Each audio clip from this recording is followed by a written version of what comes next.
এটা কিসের দেখেন তো? এটা তুমি কোথায় পেয়েছো? কেন? এটা তো খাঁটি সোনার বালা। সোনার বালা?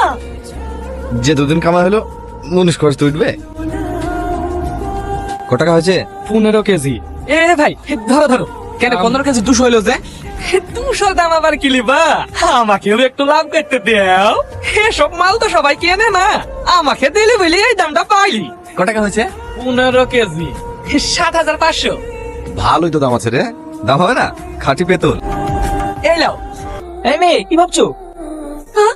এটা ভেঙে সুন্দর করে দুটো বালা বানিয়ে দিই। না না, এটার কত টাকা দাম হবে? বিক্রি করবে? 50 গ্রাম হচ্ছে, লাখ দিয়ে হবে। টাকা দেবো? 2 লাখ? হ্যাঁ টাকা দেবো। 200 গ্রাম তো এমনি ছেড়ে দিয়েছি। কম হচ্ছে, যা 1 লাখ করে দিচ্ছি। না না, আমার জিনিস করে দেন। বিক্রি করলে তোমারই লাভ হবে, আমি কাউকে ঠকাই না। অন্য কোনো দোকানে গেলে আরো কম দাম দেবে। যাও, সই 3 লাখ। আর কথা বলো না। না না, আমি বেচবো না। শোনো শোনো, 3.5 লাখ দেবো। চমকে সমান সামান। তোর আবার কি হলো? ওই সিঁদুরটা টাকা বিক্রি করেছিস, তাকে তোরা কেউ চিনিস? কেন? আরে বল না, ওই সিঁদুরটা পেতলে ছিল না, গোটা সিঁদুরটাই সোনার ছিল। কি বলছিস তুই? আমি ঠিকই বলছি। এই বালাটার কত টাকা দাম জানিস? 3 লাখ টাকা। ও ভাই, ও ভাঙড়িয়ালা ভাই, এ দাঁড়া ভাই, দাও দাও দাও দাও। এইটা দিতে ভুলে গেছিল। ওজন করো।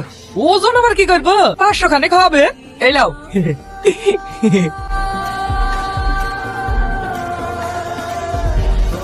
এই চুমকি তুই কোথায় যাচ্ছিস? আমি দিনে ভাগের বাড়ি, আমার খালা বাড়ি পাশে বাড়ি। তাড়াতাড়ি আয়।